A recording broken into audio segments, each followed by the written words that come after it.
Hey everyone, and welcome to WDIM Plus, where today I'll be looking at one of the most anticipated films of 2022, Jurassic World Dominion. In this video, I'll be letting you know what to expect, which includes the returning characters from many of the franchise's films, as well as the rumored plot of the film, and why I think it will be the best entry in the franchise since the original Jurassic Park was released in 1993. These movies always tend to hold a place in my heart, as I grew up wanting to be an archaeologist, and visiting the La Brea Tar Pit Museum in California when I was a child was one of the highlights of my youth, thanks to Uncle Blair for that. Honestly though, the first two entries in the Jurassic World series have not blown my socks off, as I believe that the films tend to be a bit too much like their predecessors, and you could make the argument that they are an amalgam of the stories told in the first three films of the franchise. But director Colin Trevorrow has plainly stated that Jurassic World Dominion is the film that he is most excited about and needed the first two films in the series to set it up, and that this film will not only be the one that he has been working towards, but one that fans of the franchise will be astonished by once again. To accomplish this, the director is creating a universe that includes characters from multiple films, which include the original three adult characters from Jurassic Park, as well as the stars of the Jurassic World series, and of course plenty of brand new dinosaurs. Here I'll go over everything I could find out about the movie, but if you have any questions, please let me know in the comments. If this is your first time visiting this channel, my name is Eric, and here I explore and break down all the movies I enjoy. So be sure to hit that subscribe button and the bell so that you do not miss out on any of my videos weekly. If you are a Star Trek fan, I also have another channel named WDIM, or What Did I Miss, where I cover everything about the Star Trek universe, and I will link that in the description if you would like to check it out. Jurassic World Dominion is a film that was greatly affected by the global health crisis, as the film began shooting towards the beginning of the crisis in February of 2020, and then less than a month later had to be shut down.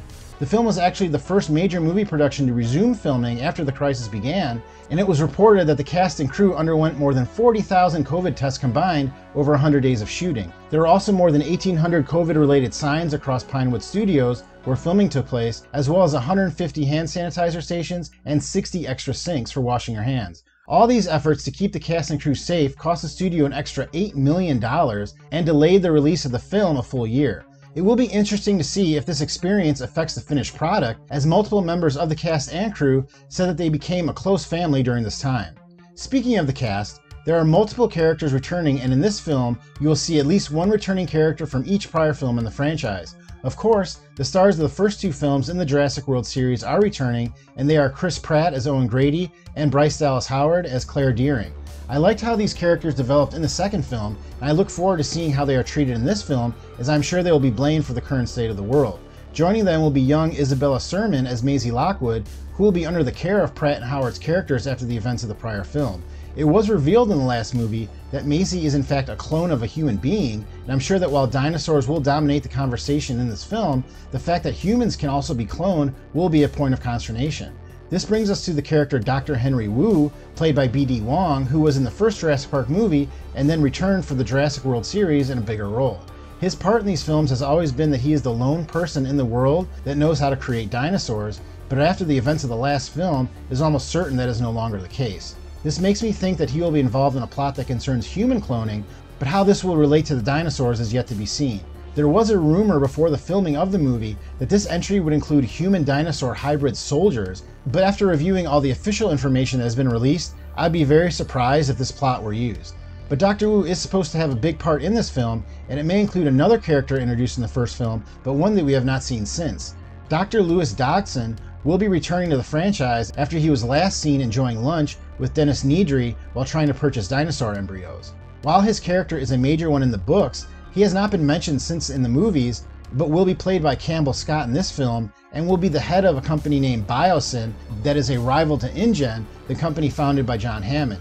I think Biosyn is a little on the nose as far as evil corporation names go, and since dinosaurs are now unleashed on the world, I do believe that this company will be after the means to clone human beings, not dinosaurs, since that technology has become open source, so to speak. Also returning will be Jeff Goldblum as Dr. Ian Malcolm, Laura Dern as Dr. Ellie Sattler, and Sam Neill as Dr. Alan Grant.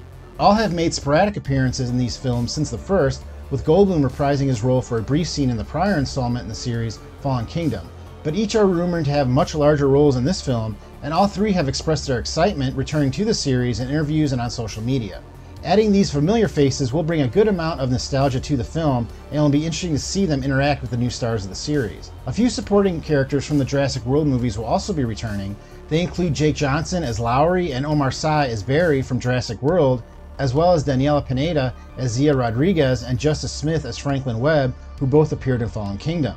Of all these characters, I probably like Daniela Pineda's character the most, and I can see her role as a paleo-veterinarian being very important in a world now full of dinosaurs. I definitely like Justice Smith the least out of any of these characters, as in my opinion his character Franklin is more or less made up of the worst parts of Shia LaBeouf's character from the Transformers movies. Even though the human characters get top billing in the movie, the dinosaurs are what most people come to see, and we will once again see the Tyrannosaurus Rex from the original film, as well as the lovable velociraptor named Blue, who has starred in the Jurassic World series. I think that both of these creatures will have an arc in this film, as the Tyrannosaurus is now over 30 years old and has seen some battles in its lifetime, so I wouldn't be surprised if we have to say goodbye to her in this film. Blue, on the other hand, is quite young, but is now the last velociraptor, and may be on the run because of this, as I am sure that there will be an evil party interested in cloning this deadly and obedient dino.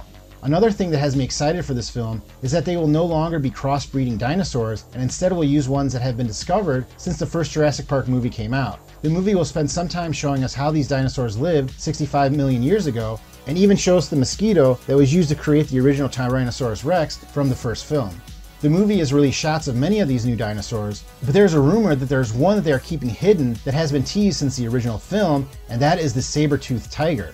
There will also be many other dinosaurs that we have seen returning for this film, and I think I'm going to do a subsequent video just on all the dinosaurs, so if you want to see that, be sure to subscribe so you know when it comes out. As far as what this movie is going to be about, the director Colin Trevorrow has stated that this will be a movie about how the world deals with dinosaurs living among them. One of the gripes I've had with the first two films in this new trilogy is that they are called Jurassic World, but up until the end of the second film, we didn't really see the world. All we saw once again were the islands. But now the nations of the world will have to deal with dinosaurs living among them, and this was briefly shown in a short film named The Battle at Big Rock, which was directed by Trevorrow and was released shortly after Fallen Kingdom. If you have not seen it, I will link it in the description, but it shows various interactions between dinosaurs and humans that occur on land, water, and the air.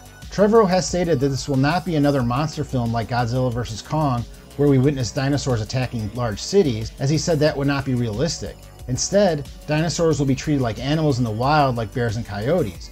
This will of course have massive ramifications on society itself, and we will see corporations trying to profit off this, as well as activists who wish to protect the dinosaurs. The title Dominion alludes to a battle for control of the Earth by a dominant species, and while humans have had dominion for thousands of years, they will now have to decide how to coexist with another species. One thing the short film did give away was that, just like Dr. Ian Malcolm predicted, the dinosaurs that escaped are able to breed, as we see a young dinosaur with its parents.